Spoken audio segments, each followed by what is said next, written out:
نحن نتحدى أهل البدع والأهواء، أهل البدع العقائدية وأهل البدع السياسية. نقول بيننا وبينكم السلف، بيننا وبينكم الكتب. كان أحمد يقول البدع بيننا وبينكم الجنائز. إن الحمد لله نحمده ونستعينه ونستغفره ونعوذ بالله من شرور أنفسنا ومن سيئات أعمالنا. من يهده الله فلا مضل له ومن يضلل فلا هادي له، وأشهد أن لا إله إلا الله وحده لا شريك له، وأشهد أن محمدا عبده ورسوله. يا أيها الذين آمنوا اتقوا الله حق تقاته ولا تموتن إلا وأنتم مسلمون. يا أيها الناس اتقوا ربكم الذي خلقكم من نفس واحدة وخلق منها زوجها وبث منهما رجالا كثيرا ونساء، واتقوا الله الذي تساءلون به والأرحام إن الله كان عليكم رقيبا. يا أيها الذين آمنوا اتقوا الله وقولوا قولا سديدا يصلح لكم أعمالكم ويغفر لكم ذنوبكم، ومن يطع الله ورسوله فقد فاز فوزا عظيما. فإن خير الحديث كتاب الله، وخير الهدي هدي محمد صلى الله عليه وسلم، وشر الأمور محدثاتها فإن كل محدثة بدعة وكل بدعة ضلالة وكل ضلالة في النار. أما بعد، الامام ابو محمد عبد الغنی المقدسی رحمہ اللہ، ان کی کتاب ہم پڑھ رہے ہیں عمدۃ الاحکام، کتاب الصلاۃ، اور آج ہمارے ساتھ جو باب ہے باب جامعی، جامع باب، جس میں مؤلف رحمہ اللہ نے مختلف حدیث کو یہاں پر ذکر کیا ہے، جس میں مختلف احکام ہیں نماز کے تعلق سے. نبدأ على بركة الله. بسم الله. بسم الله والحمد لله والصلاة والسلام على رسول الله. أما بعد، فقال المؤلف الإمام الحافظ عبد الغني المقدسي رحمه الله تعالى في كتابه عمدة الأحكام من كلام خير الأنام صلى الله عليه وسلم: باب جامع. عن أبي قتادة بن ربعي الأنصاري رضي الله عنه قال: قال النبي صلى الله عليه وسلم: إذا دخل أحدكم المسجد فلا يجلس حتى يصلي ركعتين. تو پہلی حدیث جو اس باب میں لائے ہیں مؤلف رحمہ اللہ، اس میں یہ حدیث ہے کہ عن ابی قتادہ ابن ربعین الانصاری رضی اللہ عنہ، ابو قتادہ رضی اللہ عنہ کہتے ہیں قال نبی صلی اللہ علیہ وسلم، اللہ کے رسول صلی اللہ علیہ وسلم کہتے ہیں، اللہ کے نبی صلی اللہ علیہ وسلم کہتے ہیں کہ اذا دخل احدکم المسجد، تم میں سے اگر کوئی مسجد میں داخل ہو، فلا یجلس حتی یصلی رکعتین، جب تک کہ وہ 2 رکعت نماز نہیں پڑھ لے. تو اس کو کہتے ہیں تحیۃ المسجد، اس نماز کو کہتے ہیں تحیۃ المسجد. یعنی کہ کوئی شخص اگر مسجد میں داخل ہوتا ہے تو اس پر یہ واجب بن جاتا ہے کہ وہ 2 رکعت نماز پڑھ کر ہی بیٹھے مسجد میں، اگر اس کا ارادہ بیٹھنے کا ہے تو حدیث کے الفاظ ایسے ہیں کہ فلا یجلس حتی یصلی رکعتین، اس کو بیٹھنا نہیں ہے. لا یجلس، یہ جو یجلس جو فعل ہے اس کو فعل مضارع کہتے ہیں، اور یہ مجزوم ہے لا کی وجہ سے. لا یجلس اس کو کہتے ہیں النہی للغائب. اگر کسی کو مخاطب ہو کے کہنا ہے تو کہیں گے لا تجلس، تم مت بیٹھو.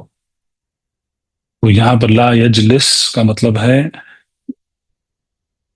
نہ بیٹھیں، امر غائب کے لیے، نہیں غائب کے لیے ہے. تو اس حدیث کے الفاظ سے ہمیں یہ پتہ چلتا ہے کہ یہاں پر منع کیا گیا ہے مسجد میں بیٹھنے سے. اگر کوئی بیٹھنا چاہ رہا ہے اور اس نے اگر 2 رکعت نماز تحیۃ المسجد نہیں پڑھی ہے تو اس کو ایسے ہی بیٹھنے سے منع کیا گیا ہے.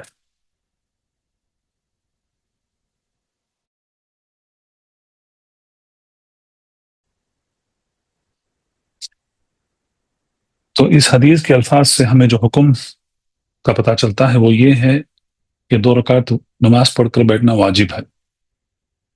اور یہ جو حکم ہے اس پر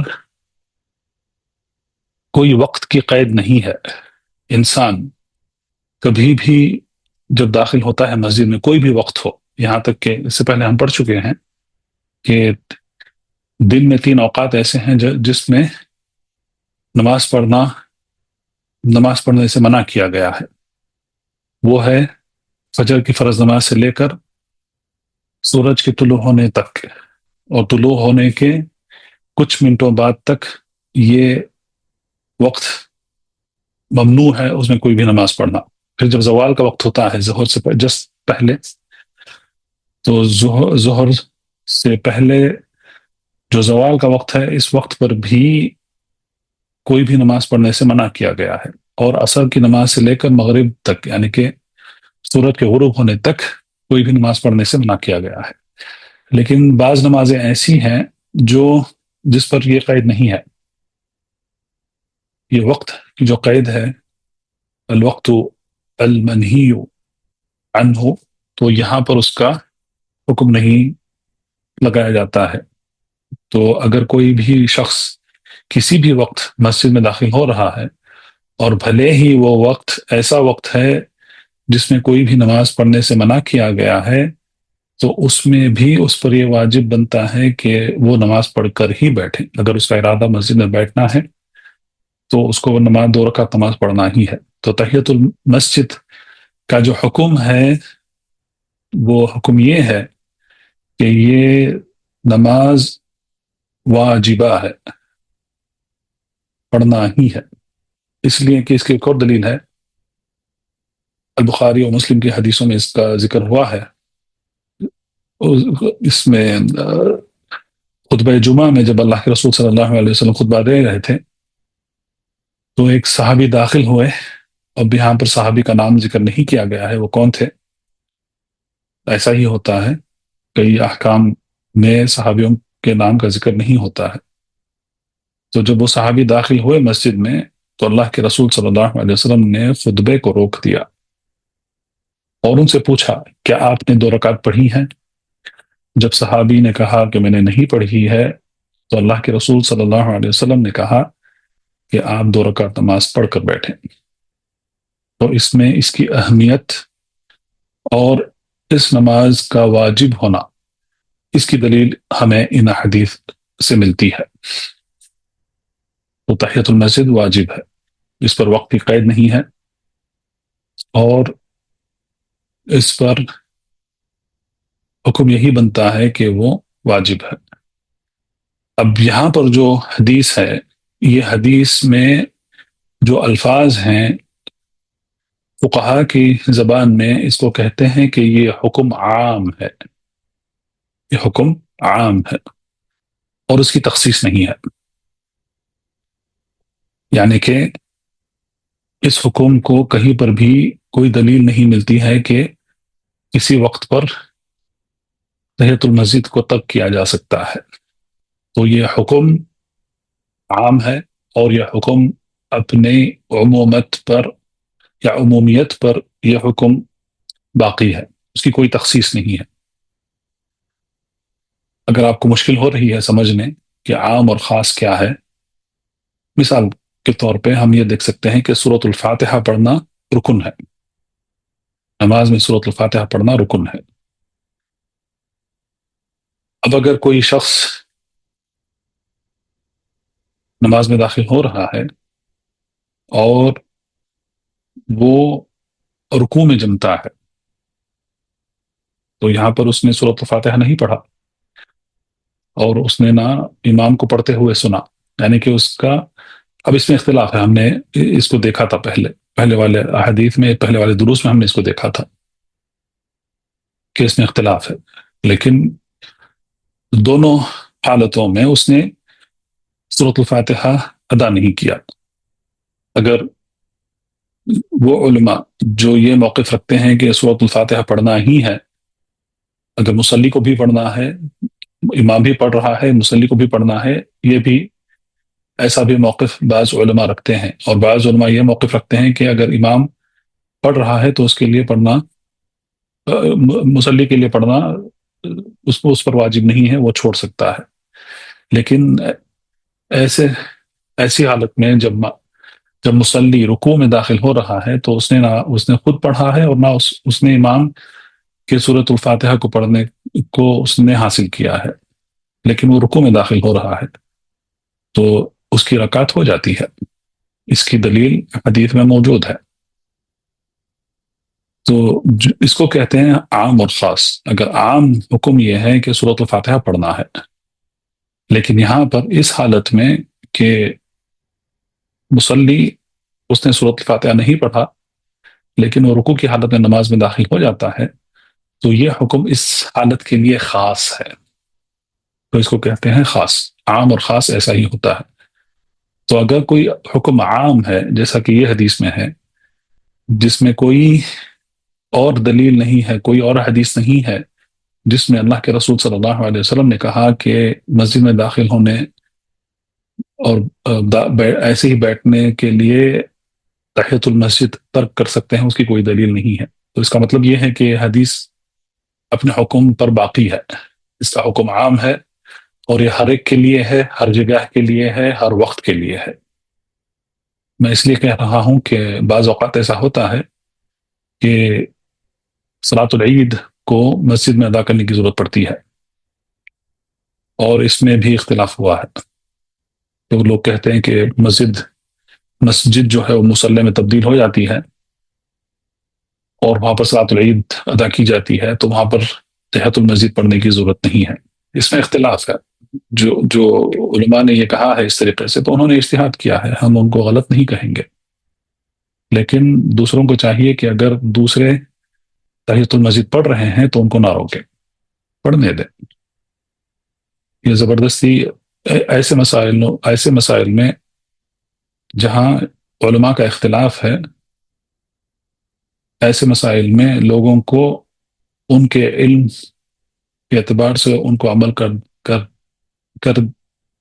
کرنے دینا چاہیے. ان کو روکنا نہیں چاہیے، یہ نہیں کہنا چاہیے کہ اب کو تحیۃ المسجد پڑھنا نہیں ہے. تو یہ پہلی حدیث تحیۃ المسجد کے متعلق تھی. تو اس حدیث سے ہمیں پتہ چلتا ہے کہ تحیۃ المسجد واجب ہے اور یہ حکم اپنی عمومیت پر باقی ہے، اس کی کوئی تخصیص نہیں ہے. نعم.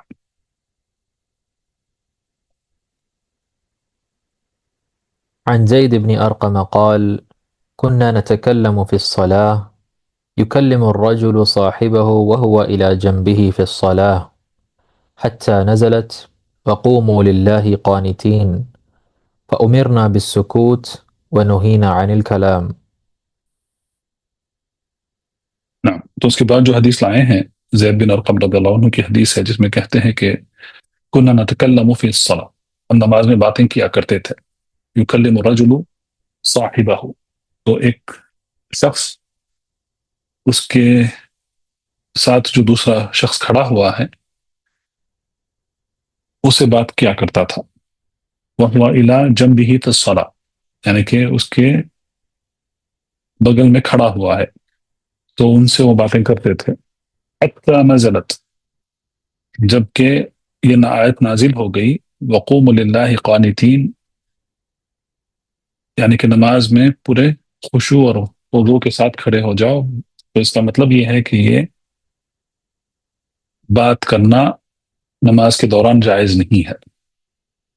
فَأُمِرْنَا بِالسُّكُوتِ، امرنا تو ہمیں حکم دیا گیا. تو حکم دینے والے کون ہیں؟ اللہ سبحانہ وتعالی ہیں. اور اس کی تنفیذ کرنے والے کون تھے؟ اللہ کے رسول صلی اللہ علیہ وسلم. تو اسی لیے یہاں پر یہ لفظ استعمال ہوا ہے امرنا بالسکوت. تو یہاں پر فاعل کا ذکر نہیں کیا گیا ہے. تو ہمیں حکم دیا گیا کہ ہم خاموشی اختیار کریں. وَنُهِينَا عَنِ الْكَلَامِ، اور ہمیں منع کیا گیا بات کرنے سے نماز کے دوران. تو اس سے پہلے ہم نے جب فقہ الصلاۃ کے متعلق جو احکام تھے اس کو ہم نے پڑھا تو وہاں پر یہ بات کا ذکر کیا گیا کہ بات کرنا یہ نماز کے مبطلات میں سے ہے، یعنی کہ یہ ایسی چیزیں ہیں جو نماز کو باطل کر دیتی ہیں، نماز ٹوٹ جاتی ہے۔ تو اسی سے اگر کہ دیکھیں آپ امرنا و نہینا، تو یہاں پر حکم دینا اور ہمیں روک دینا، یہ الفاظ پائے جاتے ہیں یہاں پر۔ تو ان سے علماء یہی حکم نکالتے ہیں کہ نماز میں بات کرنا حرام ہے، اس پر تحریم کا حکم ہے، اس پر ناجائز ہے، کیونکہ اس سے نماز ٹوٹ جاتی ہے۔ تو یہ مبتلات میں سے ہے۔ نعم، اس کے بعد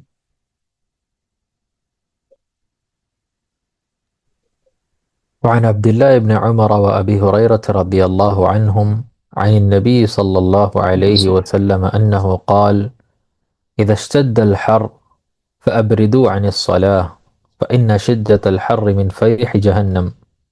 نعم، عبداللہ بن عمر رضی اللہ عنہما اور ابو ہریرہ رضی اللہ عنہ، ان سے یہ حدیث مروی ہے جس میں انہوں نے اللہ کے نبی صلی اللہ علیہ وسلم سے اس حدیث کو نقل کیا ہے۔ کہتے ہیں کہ قال، اللہ کے رسول صلی اللہ علیہ وسلم نے کہا کہ اذا اشتد الحر، اگر گرمی بہت زیادہ ہو جائے، فابردوا عن الصلاة، تو اس کا مطلب یہ ہے کہ تھوڑی تاخیر کر لیا کرو، جب گرمی کم ہو جاتی ہے تو تب نماز کو ادا کرو۔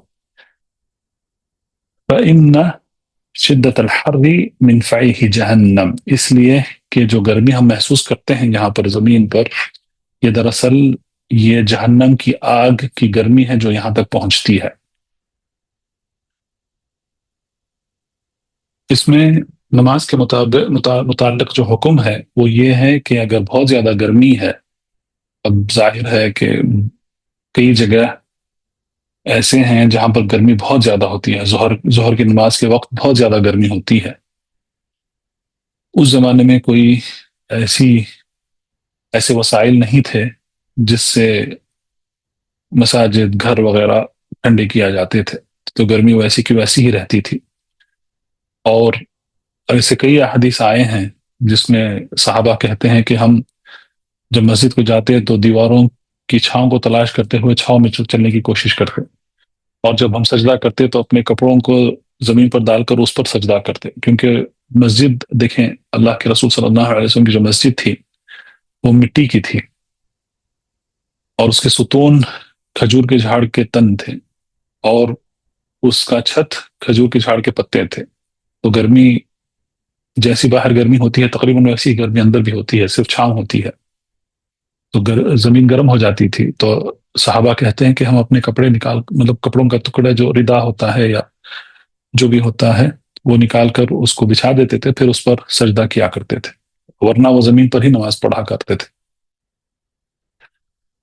تو یہاں پر جو رخصت ہے وہ یہ ہے کہ اگر گرمی بہت زیادہ ہے تو اس کو تھوڑی دیر سے ہم پڑھ سکتے ہیں۔ تو اسے دو حکم کا ہمیں پتہ چلتا ہے۔ سب سے پہلے یہ ہے کہ نماز کو اس کے پہلے وقت پر اس کو ادا کر دینا چاہیے، یہی سب سے بہتر وقت ہے، افضل وقت وہی ہے، سب سے پہلا وقت نماز کو ادا کرنے کے لیے۔ جیسے ہی ظہر کا وقت ہوتا ہے اس کو ادا کر دینا چاہیے، اس پہ تاخیر نہیں کرنا چاہیے، تو یہ پہلا حکم ہے۔ دوسرا، اگر تاخیر ہو رہی ہے تو ایسی تاخیر نہیں ہونا چاہیے کہ نماز کا وقت ہی نکل جائے۔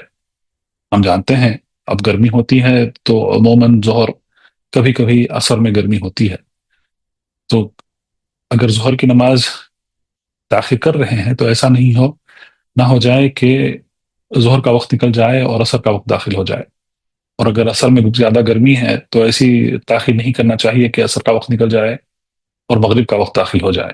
تو اس میں تاخیر کا مطلب یہ ہے کہ نماز پڑھنے کے جو اوقات ہیں ان اوقات کے دائرے میں رہتے ہوئے دیری کرنا جائز ہے۔ تو نماز کی افضلیت اس کے پہلے وقت میں ہے، لیکن کوئی ایسے اسباب اگر ہو جائیں جس سے نماز کو اس کے پہلے وقت میں ادا کرنے میں مشقت پیش آ رہی ہے، تکلیف ہو رہی ہے، تو ایسی صورتحال میں دیری کرنا جائز ہے۔ یہ رخصت ہمیں شریعت نے دی ہے۔ یہ ایک بات تھی. دوسری بات اس حدیث میں جو فائدہ ہے وہ یہ ہے کہ فَإِنَّ شِدَّةَ الْحَرِّ مِنْ وُقْعِهِ جَهَنَّمْ. تو یہ حدیث سب سے پہلے ان گمراہ فرقوں کا رد ہے جو کہتے ہیں کہ جنت اور دوزخ نہیں ہے، بلکہ یہ تو صرف ایک تصور ہے لوگوں کو اچھے عمل کرنے کے لیے یا برے اعمال سے روکنے کے لیے. یہ گمراہی ہے، ایسی باتوں کی شریعت میں کوئی بنیاد نہیں ہے. ہمارا عقیدہ یہ ہے کہ جنت کو اللہ سبحانہ و تعالیٰ نے پیدا کیا ہے اور جنت اب اس وقت موجود ہے. اسی طریقے سے جہنم بھی موجود ہے. جہنم کو پیدا کیا گیا ہے اور جہنم اب موجود ہے، وہ آگ جل رہی ہے وہاں پر، کیونکہ اللہ کے رسول صلی اللہ علیہ وسلم نے بھی اس کو دیکھا ہے. جب معراج کا سفر کر کے اللہ کے رسول صلی اللہ علیہ وسلم ساتواں آسمان میں پہنچے اور انہوں نے وہاں سے جہنم کو بھی دیکھا، اور جہنم میں جو لوگ تھے ان کے متعلق آ کر صحابہ کو اس کی خبر بھی دی، تو جہنم موجود ہے. تو یہ حدیث ان گمراہ فرقوں پر رد ہے جو کہتے ہیں کہ جہنم اور جنت نہیں ہے، یہ تو صرف ایک تصور ہے. نعوذ باللہ. کئی احادیث ہیں جو یہ ایسے گمراہ باتوں کا رد کرتے ہیں. یہ ایک بات ہے. دوسری بات یہ ہے، ایک اور حدیث میں یہ آیا ہے کہ زمین پر دو ایسے دن ہوتے ہیں جس میں ایک دن بہت زیادہ گرمی ہوتی ہے اور دوسرا بہت زیادہ ٹھنڈک ہوتی ہے. تو اللہ کے رسول صلی اللہ علیہ وسلم نے فرمایا کہ جہنم نے اللہ سبحانہ وتعالیٰ سے اجازت مانگی سانس لینے کے لیے. اس نے کہا کہ میرا حصہ ایک اور حصے کو کھایا جا رہا ہے، اتنی گرم ہے. تو ایک حصہ دوسرے حصے کو کھایا جا رہا ہے، تو مجھے سانس لینے کی اجازت دو. تو اللہ سبحانہ وتعالیٰ نے جہنم کو سال میں 2 مرتبہ اس کو سانس لینے کی اجازت دی ہے. تب وہ سانس جب جہنم لیتی ہے اندر تو زیادہ ٹھنڈی ہوتی ہے، کیونکہ ظاہر سی بات ہے سانس اندر لے رہی ہے جہنم تو ٹھنڈک ہو جاتی ہے زمین پر، اور اس وقت زمین پر انتہائی شدید ٹھنڈ ہوتی ہے. اور جب گرمی کے موسم میں جب جہنم سانس چھوڑتی ہے تو وہ وقت ہوتا ہے جس میں بہت ہی زیادہ گرمی ہم محسوس کرتے ہیں. تو یہ سب کیوں ہے؟ یہ سب اس کے کئی فوائد ہیں ہمارے لیے. ہم اگر یہ عقیدہ رکھتے ہیں کہ جہنم ہے اور جہنم بات کرتی ہے اور جہنم کی یہ حالت ہے، تو اس سے انسان کے اس کے عمل پر کیا اس کا اثر ہوتا ہے؟ انسان اپنے آپ کو جہنم سے بچانے کی کوشش کرتا ہے، اور جب ہم یہ محسوس کرتے ہیں کہ گرمی زیادہ ہے تو اگر ہم اس حدیث کو یاد رکھیں تو ہمیں جہنم کی یاد آتی ہے. اور جب جہنم سانس اندر لیتی ہے، جب ٹھنڈی زیادہ ہو جاتی ہے زمین پر، تبھی ہم جہنم کو یاد کرتے ہیں. تو یہی گہرا اثر ہوتا ہے انسان کے اعمال پر. انسان اپنے آپ کو بچاتا ہے، ایک تو اس کا عقیدہ اور اس کا ایمان پختہ ہوتا ہے، بڑھتا ہے، اور پھر وہ اپنے آپ کو سنبھال لیتا ہے. جب جہنم کو یاد کرتا ہے تو انسان برے کام کرنے سے اپنے آپ کو روک لیتا ہے. تو اگر کوئی یہ کہتا ہے کہ نہیں یہ تو صرف ایک تصور ہے، تو اگر یہ ایسا ہوا تو پھر انسان کیا کرے گا؟ وہ کہے گا کہ تو صرف تصور ہے، اس کا کوئی حقیقت نہیں ہے، نعوذ باللہ. تو وہ جو چاہے کر سکتا ہے. تو یہی گمراہ فرقے ہیں جنہوں نے لوگوں کے عقائد اور لوگوں کے اعمال کو برباد کیا ہے. تو اللہ سبحانہ وتعالیٰ سے دعا ہے کہ اللہ سبحانہ وتعالیٰ ہمیں صحیح علم اور صحیح فہم عطا کرے، اس پر عمل کرنے کی توفیق عطا کرے، اور ہمیں جہنم کی آگ سے بچائے اور جنت الفردوس میں ہمیں مقام دے. نعم. عن أنس بن مالك رضي الله عنه عن النبي صلى الله عليه وسلم قال: من نسي صلاة فليصليها إذا ذكرها لا كفارة لها إلا ذلك أقم الصلاة لذكري. ولمسلم: من نسي صلاة أو نام عنها فكفارتها أن يصليها إذا ذكرها. تو یہاں پر نماز کے قضا ہونے کے متعلق یہ حدیث لائے ہیں انس بن مالک رضی اللہ عنہ کہتے ہیں کہ اللہ کے نبی صلی اللہ علیہ وسلم نے فرمایا من نسی صلاۃ، اگر کسی نے نماز بھول گیا پڑھنے، اس نے نماز نہیں پڑھا، بھول گیا، فلیصلیها اذا ذکرها، تو جب بھی وہ اس کو یاد کر لیتا ہے، جب اس کو یاد آ جاتا ہے کہ اس کی نماز چھوٹ گئی ہے تو اس کو فوراً تب اس کو پڑھ لینا چاہیے. فلیصلیها اذا ذکرها لا کفارۃ لها الا ذلک، اس کے لیے اور کوئی کفارہ نہیں ہے بلکہ وہی ہے کہ انسان ہے، بھول جاتا ہے. تو اگر وہ بھول جاتا ہے، اور ایسا کئی لوگوں کے ساتھ ایسا ہوتا ہے، بھول جاتے ہیں، یاد نہیں رہتا ہے کہ انہوں نے نماز پڑھا ہے یا نہیں پڑھا ہے، تو اگر وہ بھول گئے ہیں نماز پڑھنے کے لیے، تو جب بھی انہیں یاد آ گیا تو تبھی اس وقت فوراً اس کو نماز پڑھ لینا چاہیے. اقم الصلاۃ لذکری، تو یہاں پر اس کی دلیل کو بھی ذکر یہاں پر کیا گیا ہے کہ اللہ سبحانہ و تعالیٰ کہتے ہیں کہ نماز کو قائم کرو میرے ذکر کے لیے. تو یہ ان لوگوں کے لیے ہے جو نماز پڑھنا بھول جاتے ہیں، عمر زیادہ ہو جاتی ہے، انسان بھولتا ہے یا کوئی اور وجہ سے وہ بھول جاتا ہے، تو اس کے لیے یہی حکم ہے کہ اس کو فوراً جبھی بھی اس کو یاد آ جائے تو اسی وقت اس کو ادا کر دینا چاہیے جو بھی نماز اس کی چھوٹ گئی ہے. اور اس میں بھی وہی ہے، اس میں بھی کوئی قید نہیں ہے. جو اوقات ہیں جس میں نماز پڑھنے سے منع کیا گیا ہے، تو یہ قید یہاں پر بھی نہیں لگتی ہے اس پر، یہ نماز پر اگر وہ بھول گیا ہے تو اس کو فوراً پڑھ لینا چاہیے، بھلے ہی وہ وقت ہے جس میں نماز پڑھنے سے منع کیا گیا ہے. اور مسلم کی حدیث ہے من نسی صلاۃ او نام عنہا، تو یہاں پر مسلم رحمہ اللہ انہوں نے یہ حدیث ایک اور لفظ کے اضافے کے ساتھ انہوں نے ذکر کیا ہے، او نام عنہا، اگر وہ سو گیا. تو ہو سکتا ہے انسان تھک جاتا ہے، سو جاتا ہے، تو اگر وہ سو جاتا ہے کسی بھی وجہ سے تو اس کا حکم بھی وہی ہے، فَكَفَّارَتُهَا أَنْ يُصَلِّيَهَا إِذَا ذَكَرَهَا، تو جب وہ اٹھتا ہے تو اس کو فوراً اس کو سب سے پہلے اس کو نماز ادا کر دینا چاہیے. اب عموماً کیسا ہوتا ہے یہ؟ عموماً فجر کی نماز کے ساتھ ہوتا ہے. تو ہم دیکھتے ہیں کہ فجر کی جماعت جو ہوتی ہے چھوٹی ہوتی ہے، اور سب سے زیادہ جو جماعت ہوتی ہے مغرب کی نماز میں ہوتی ہے، سب سے بڑی جماعت. تو اس کا مطلب یہ ہے کہ فجر کی نماز میں لوگ سو جاتے ہیں. اب اگر کسی کو عادت پڑ گئی ہے تو یہ تو بہت خطرناک معاملہ ہے، کیونکہ اس کے تعلق سے وعید دوسرے حدیث میں وعید آئی ہوئی ہے، کیونکہ فجر کی نماز اور عشاء کی نماز جو ہے وہ منافقوں پر سب سے بھاری پڑتی ہے. منافق جو ہیں وہ نہیں پڑھتے ہیں فجر اور عشاء کی نماز. سب سے بھاری نماز میرے خیال سے اسی کتاب میں یہ بھی بات گزری ہے کتاب کی شروعات میں. اور ایک اور جو وہ حدیث ہے جس میں اللہ کے رسول صلی اللہ علیہ وسلم نے دیکھا کہ ایک شخص کو الٹا لیٹایا گیا ہے اور اس کے اوپر ایک شخص کھڑا ہوا ہے، ایک بڑا پتھر اٹھاتا ہے، اس کے سر پہ مارتا ہے تو اس کا سر کچل دیتا ہے پتھر سے، وہ اور پتھر جو ہے وہ لڑکتے ہوئے کچھ دور چلے جاتا ہے. تو وہ شخص پھر جاتا ہے اس پتھر کو واپس لے آتا ہے، تب تک یہ شخص کا جو سر ہے وہ پھر صحیح ہو جاتا ہے.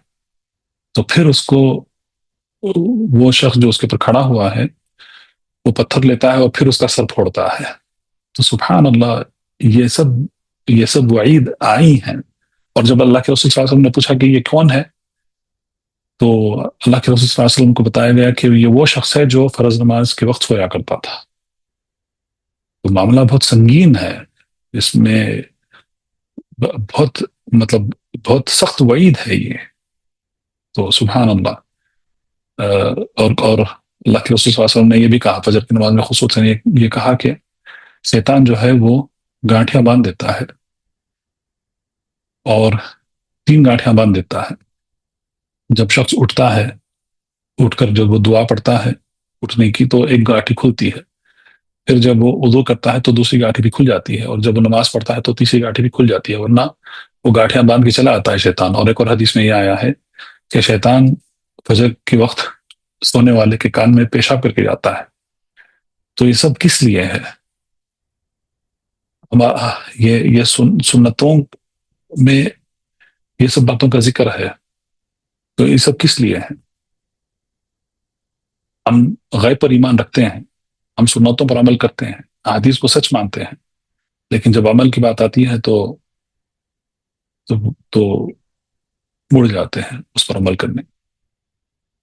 تو انسان کو کوشش کرنا چاہیے، پوری کوشش کرنا چاہیے کہ وہ نماز میں کوتاہی نہ کرے، نماز کو اس کے وقت پر ادا کر دے، لیکن کوئی بھی وجہ سے اگر وہ بھول گیا، انسان بھولتا ہے، یا اگر وہ سو گیا، کسی پہ بہت زیادہ تھکا ہوا ہے، واقعی اس کو بہت زیادہ تھکان ہے، وہ سنبھال نہیں پا رہا ہے اپنے آپ کو، تو اگر اس کی آنکھ لگ گئی تو ایسا اگر ہو گیا تو پھر اس کو چاہیے کہ وہ فوراً اٹھ کر اس کو جو بھی اس کی نماز چوکی ہوئی ہے اس نماز کو فوراً ادا کر دے۔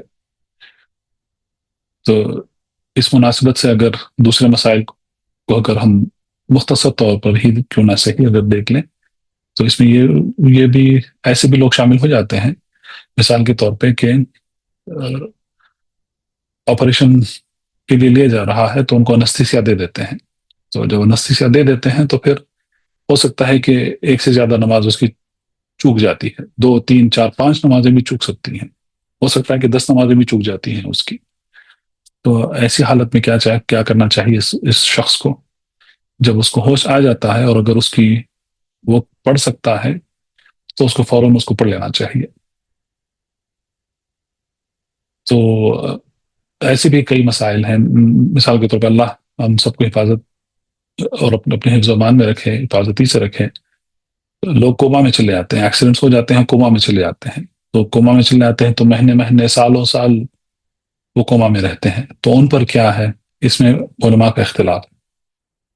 اب کئی مہینوں کی نماز بھی کتنی ہو جاتی ہے کہ بہت زیادہ نماز ہو جاتی ہے، کیا وہ شخص اتنی ساری نماز پڑھ سکے گا؟ اگر وہ 1 سال 2 سال کوما میں رہا ہے تو پھر وہ کوما سے اٹھ کر کیا وہ 1 سال 2 سال کی نماز قضا کر سکے گا؟ تو اس میں علماء کہتے ہیں کہ ایسی حالت میں اس کے لیے رخصت ہے، کیونکہ وہ بے بس ہے، اس کا کوئی مطلب کوئی اختیار نہیں ہے اس میں، تو اس کے لیے اس کو رخصت ہے، انشاءاللہ رخصت ہے کہ وہ قضا نہیں کرے۔ لیکن جو چھوٹے چھوٹے جو حالاتیں ہوتے ہیں، مثال کے طور پہ آپریشن تھیٹر میں لے گئے، انستھیسیا دیا گیا، کچھ نمازیں چھوٹ گئی ہیں، جو ایک شخص آسانی اس کو قضا کے طور پر اس کو ادا کر سکتا ہے تو وہ اس کو پڑھ لینا چاہیے۔ بہرحال یہ جو 2 حدیثیں ہیں بخاری اور مسلم کی حدیثیں، اس میں یہ ہے کہ اگر کوئی نماز چوک گئی کسی وجہ سے، اصل یہ ہے کہ ہمیں پابندی رکھنی چاہیے، نمازوں کی پابندی رکھنی چاہیے، نمازوں کو اس کے وقت پر ادا کر دینا چاہیے، یہی اس کا اصل ہے۔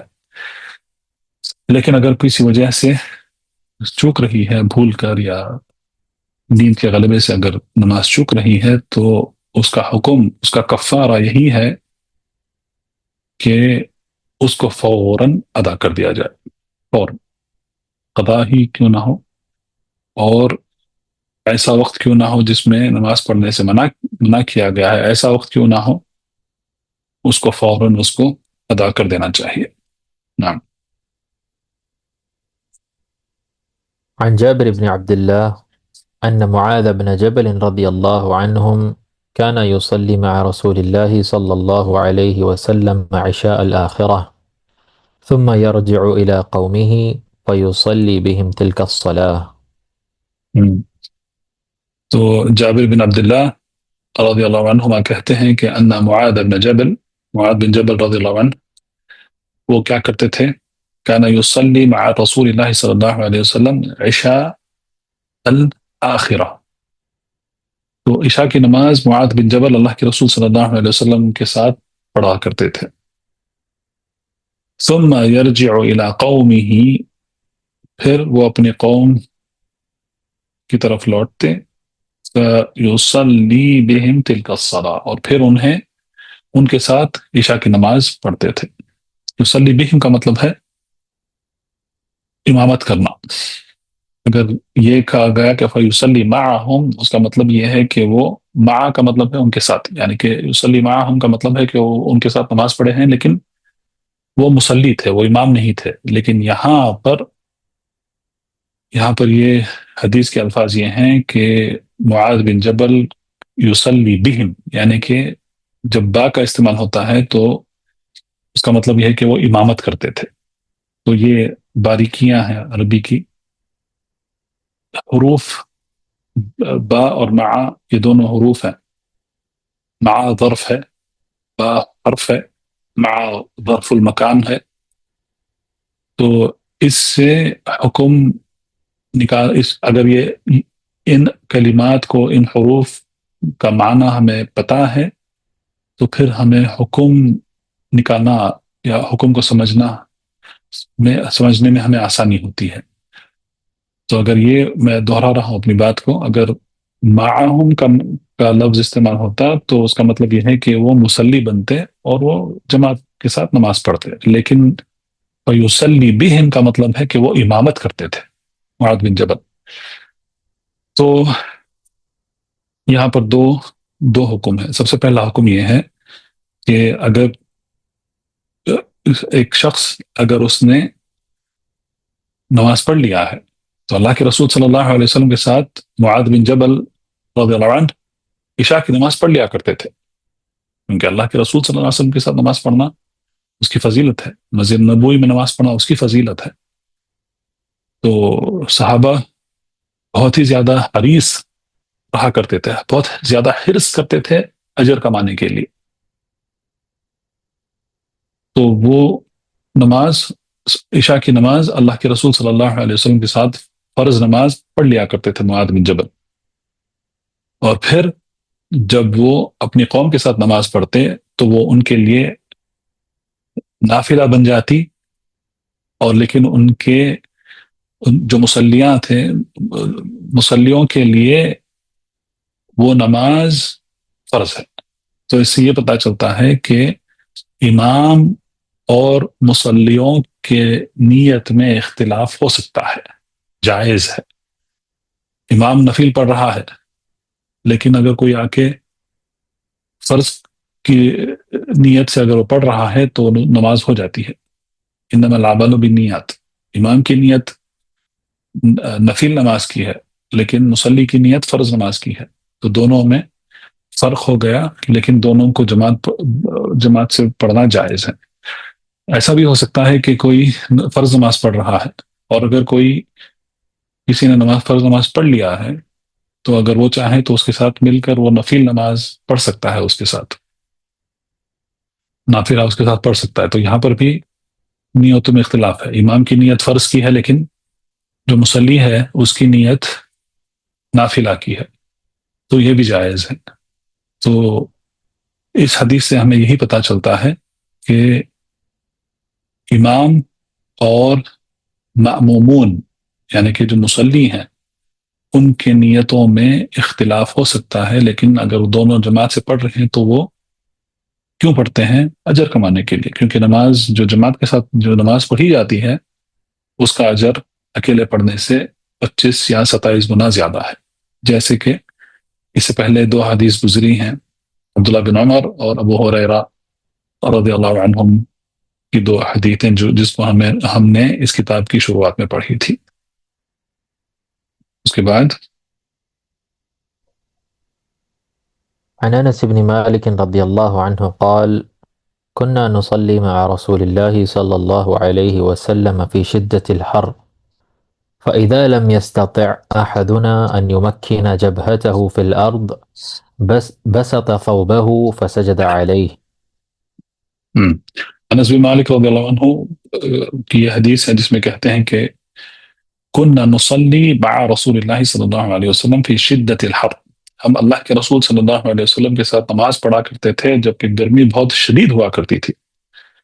فإذا لم يستطع أحدنا أن يمكن جبهته في الأرض، اور اگر ہم میں سے کوئی یہ استطاعت نہیں رکھتا تھا کہ ہم اپنی پیشانی کو سیدھے طریقے سے زمین پر رکھیں، بسط ثوبہ، بسط ثوبہ کا مطلب ہے، ثوب کا مطلب ہے جو کپڑے پہنتے ہیں اس کو ثوب کہتے ہیں۔ اس زمانے کا جو لباس تھا وہ ازار اور رداء تھا، امامہ تھا۔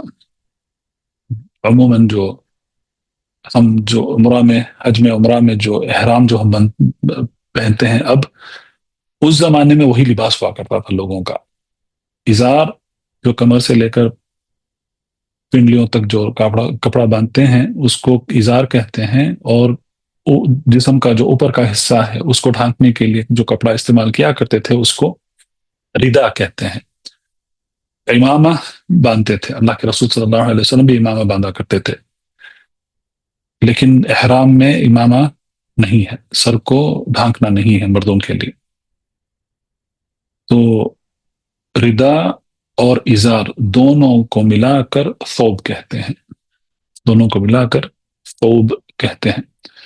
تو بسط ثوبہ کا مطلب ہے کہ جو رداء ہے، جو اوپر کے جسم کے اوپر کے حصے کو جو ڈھانکنے کے لیے کپڑا ہوا کرتا تھا، اس کو بچھا کر اس پر سجدہ کیا کرتے تھے، فسجد علیہ، تو اس پر سجدہ کیا کرتے تھے۔ تو اس میں یہ اجازت ہے، یہ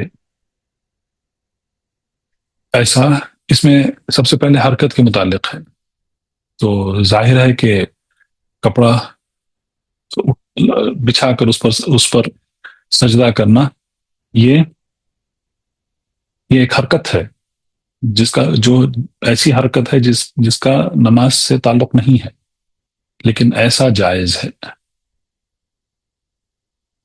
تو یہ پہلی بات ہے۔ دوسری بات یہ ہے کہ اس سے ہمیں یہ دلیل ملتی ہے کہ نماز پڑھنے کے لیے ہم کسی چیز پر نماز پڑھ سکتے ہیں، کپڑا، سجادہ، کارپیٹ، ایسی چیزوں پر سجدہ کرنا جائز ہے۔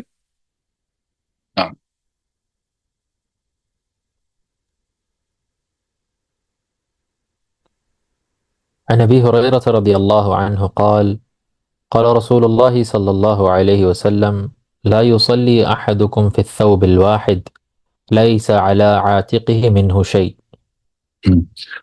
ابو ہریرہ رضی اللہ عنہ کہتے ہیں کہ اللہ کے رسول صلی اللہ علیہ وسلم نے کہا کہ لا يصلي احدكم في الثوب الواحد، کہ ایک کپڑے میں کوئی نماز نہ پڑھے، ليس على عاتقه منه شيء، اس کے کندھوں پر کوئی دوسرا کپڑا نہیں ہے۔ تو سب سے پہلے یہ جو حدیث ہے کہ مردوں کے لیے ہے، کیونکہ عورتوں کے لیے سر سے لے کر پاؤں تک اس کو ڈھانکنا ہے، پیر بھی اس کو ڈھانکنا ہے، پتیلیاں اور چہرہ۔ جب عورت اکیلی پڑھ رہی ہے، اپنے گھر میں پڑھ رہی ہے، تو اور اگر صرف عورتوں کا نماز پڑھنے کی جگہ ہے، مسجد میں حصہ ہے جہاں پر صرف عورتیں ہیں اور پردے کا انتظام ہے، تو ایسی جگہ اپنا چہرہ اور اپنے ہتھیلیاں دکھا سکتی ہیں عورت، لیکن پیروں کو بھی ڈھانکنا ہے۔ اس سے پہلے ہم نے پڑھا ہے ستر العورہ میں یہ بات آئی تھی۔ یہاں پر جو حکم ذکر کیا گیا ہے وہ مردوں کے لیے ہے۔ تو مردوں کے لیے عورہ کیا ہے؟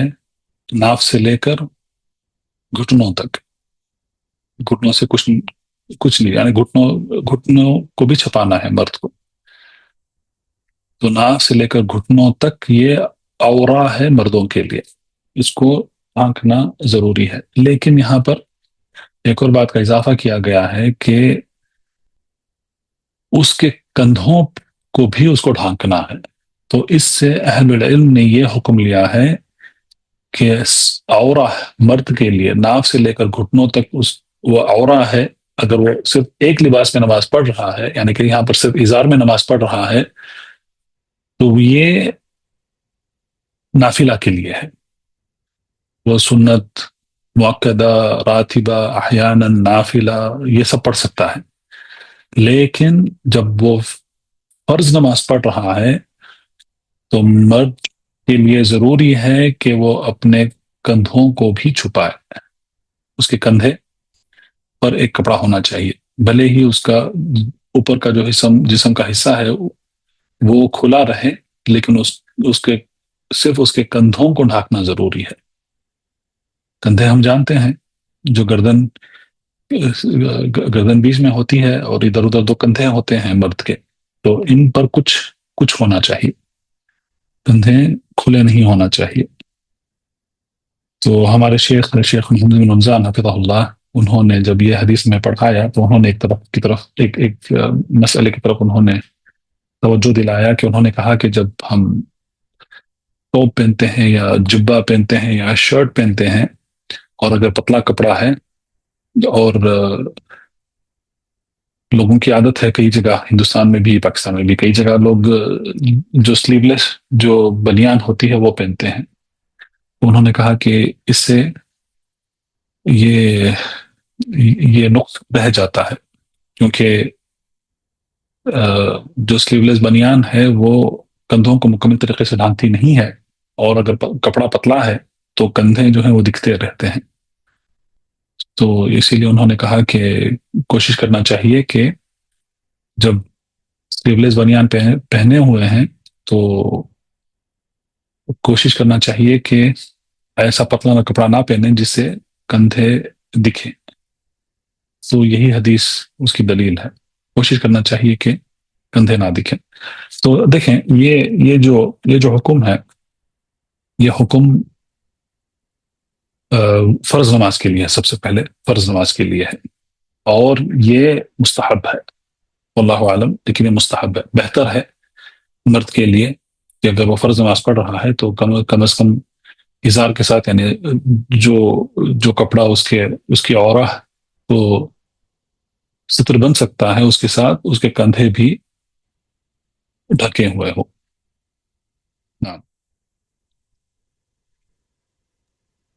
عن جابر بن عبد الله رضي الله عنهما عن النبي صلى الله عليه وسلم قال: من أكل ثوما أو بصلا فليعتزلنا وليعتزل مسجدنا وليعقد في بيته وليقعد أحسن الله إليكم وليقعد في بيته وأتي بقدر فيه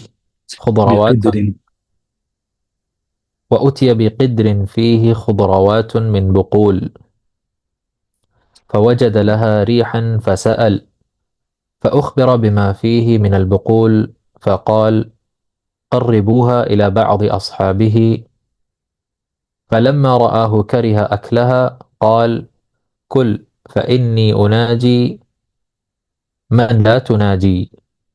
عن جابر أن النبي صلى الله عليه وسلم قال: من أكل البصل والثوم والكراث فلا يقربن مسجدنا فإن الملائكة تتأذى مما يتأذى منه بنو آدم.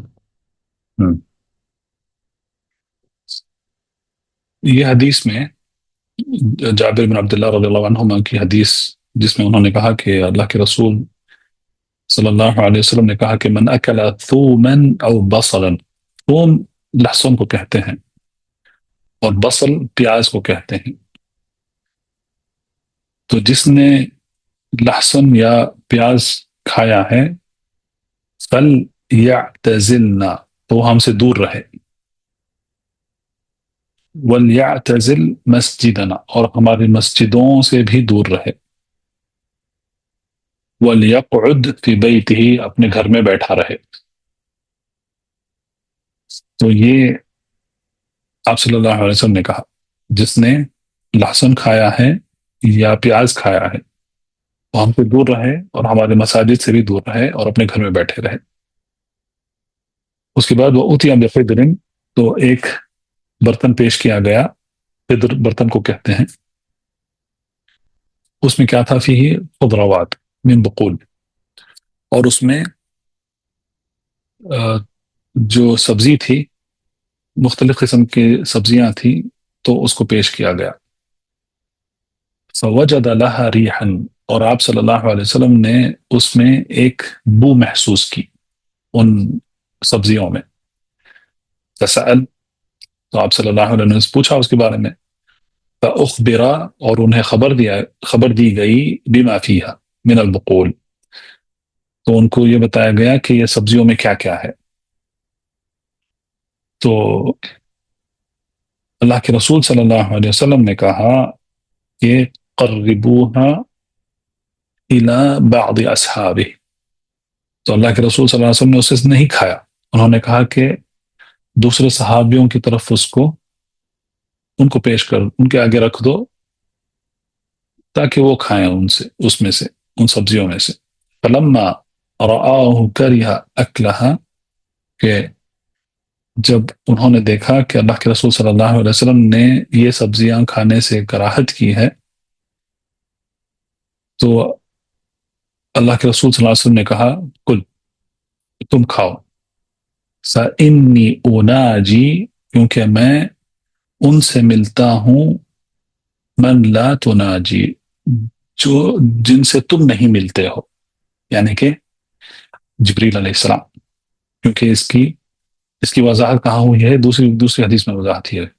عن جابر رضی اللہ عنہما بن عبداللہ کہتے ہیں کہ نبی صلی اللہ علیہ وسلم قال من اکل البصل والثوم، تو جس نے پیاز کھائی ہو، یا الثوم لہسن کھایا ہو، یا کراس یہ بھی قسم کی پتیاں ہوتی ہیں جس میں پیاز اور لہسن جیسا اس میں بو ہوتا ہے، اس کا ذائقہ اس طریقے سے ہوتا ہے، تو یہ اگر کسی نے کھایا ہے فلا یقربن مسجدنا، تو ہماری اس مسجد سے دور رہے، مسجد قریب نہ آئے۔ فإن الملائکۃ، اس لیے کہ فرشتے تتأذی، ان کو تکلیف پہنچتی ہے، مما یتأذی منہ بنو آدم، ان چیزوں سے فرشتوں کو بھی تکلیف پہنچتی ہے جن چیزوں سے آدمی بھی تکلیف اٹھاتے ہیں، ان کو بھی تکلیف پہنچتی ہے۔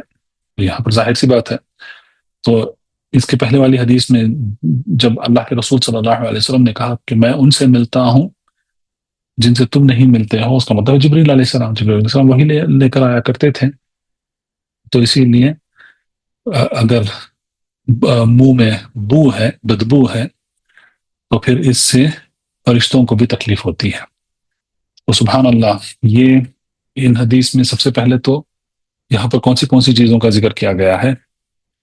پیاز، لہسن، کراث، میرے خیال سے کراث کو انگریزی میں اس کو لیک کہتے ہیں، اس کو LEEK،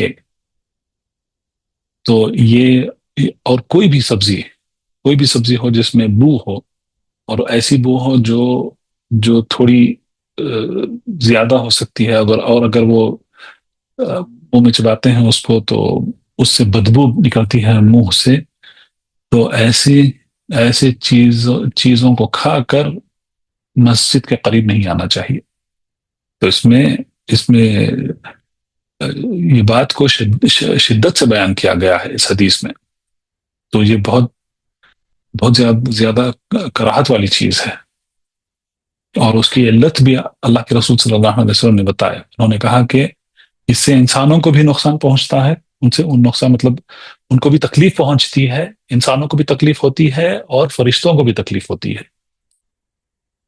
دوسرا، اس کا مطلب یہ نہیں ہے کہ اگر کسی نے پیاز، لہسن وغیرہ کھا لیا ہے تو مسجد ہی نہ آئے، ایسی بات نہیں ہے۔ اس کا مطلب یہ ہے کہ جب اس نے کھا لیا ہے اور وہ جب تک یہ بدبو اس کے منہ میں باقی ہے تب تک وہ مسجد کی طرف نہ آئے، ہو سکتا ہے کہ اس کی ایک نماز یا 2 نمازیں چھوٹ سکتی ہیں اس کی وجہ سے۔ تیسری بات یہ ہے کہ اگر کسی نے یہ چیز کھائی ہے، پیاز کھایا ہے یا لہسن کھایا ہے، جو بھی ہے، لیکن نماز کا وقت آ گیا ہے، تو اس کا مطلب یہ نہیں ہے کہ نماز چھوڑ دے گا، لیکن اس کو پوری کوشش کرنا چاہیے کہ اس بدبو کو اپنے منہ سے نکال دے، مسواک کر لے، کلی کر لے، اچھے طریقے سے مسواک کر لے، یا الحمدللہ آج ہمارے زمانے میں ٹوتھ پیسٹ ہیں، مختلف فلیورز کے ٹوتھ پیسٹ ہیں، منٹ ہے، یہ ہے، وہ ہے، تو اس سے بھی کیا ہوتا ہے، اس سے منہ کی بدبو جو ہے وہ چلی جاتی ہے۔ تو نماز واجب ہے اور واجب کو ترجیح دی جاتی ہے، اور اگر کسی کے منہ میں بدبو ہے اسے مسجد کو آنے سے روکا گیا ہے تو یہ تحریم ہے، لیکن واجب کو تحریم پر ترجیح دیا جاتا ہے۔ اور دوسرا یہ علت جو ہے، یہ علت کو ختم کیا جا سکتا ہے، جو بدبو ہے منہ میں اس کو ختم کیا جا سکتا ہے، تو اگر اس نے ختم کر دیا اس بدبو کو، اپنے منہ سے نکال دیا، تو پھر وہ مسجد کی طرف جا سکتا ہے۔ اور یہاں پر جو مختلف چیزیں ذکر کی گئی ہیں، یہ سب حلال پاک چیزوں کا ذکر کیا گیا ہے یہاں پر۔ تو ان لوگوں کے لیے کیا کہیں گے جو حرام کا ارتکاب کر کے وہ مسجدوں میں آتے ہیں؟ سگریٹ، بیڑی، سگار، تمباکو، ایسی چیزیں کھا کر بغیر کوئی شرم کے مسجد میں آ کے کھڑے ہو جاتے ہیں۔ اس سے ہم کو بھی تکلیف ہوتی ہے، انسانوں کو بھی تکلیف ہوتی ہے، نماز میں خلل ہوتا ہے، نماز کا خشوع و خضوع سب چلا جاتا ہے اس کی وجہ سے، اور فرشتوں کی بھی تکلیف ہوتی ہے۔ تو یہ اس نے کیا کیا، ایسا کرنے والا اگر وہ انسان کو تکلیف دیتا ہے تو وہی ناجائز ہے، لیکن اگر مسلمان ہے، عبادت کی حالت میں ہے، نماز کی حالت میں ہے، اس کو اگر وہ تکلیف پہنچاتا ہے تو اس کی حرمت وہاں پر بڑھ جاتی ہے۔ تو اسی لیے اللہ کے رسول صلی اللہ علیہ وسلم نے کہا کہ یہ ہمارے سے تو دور رہے، فلیعتزلنا، ہمارے سے بھی دور رہے، یا مسجد میں ہی نہ آئے، مسجد میں ہی نہ آئے۔ تو کبھی اللہ کے رسول صلی اللہ علیہ وسلم نے کسی کو مسجد سے آنے سے روکا ہے؟ صرف ایسے لوگ جو اپنے منہ میں بدبو اٹھا کر مصلیوں کو بھی تکلیف پہنچاتے ہیں اور فرشتوں کو بھی تکلیف پہنچاتے ہیں، تو ان کو مسجد میں آنے سے اللہ کے رسول صلی اللہ علیہ وسلم نے روکا ہے۔ تو یہ بعض احکام مؤلف رحمہ اللہ نے اس باب میں ذکر کیا ہے، باب جامع باب۔ الحمدللہ ہم نے کئی مختلف احکام ان حدیثوں سے ہم نے سیکھا آج۔ تو یہاں پر رکتے ہیں کیونکہ اس کے بعد والا باب جو ہے، بعد والا باب التشہد، اس کو ہم انشاءاللہ اگلے ہفتے میں پڑھیں گے۔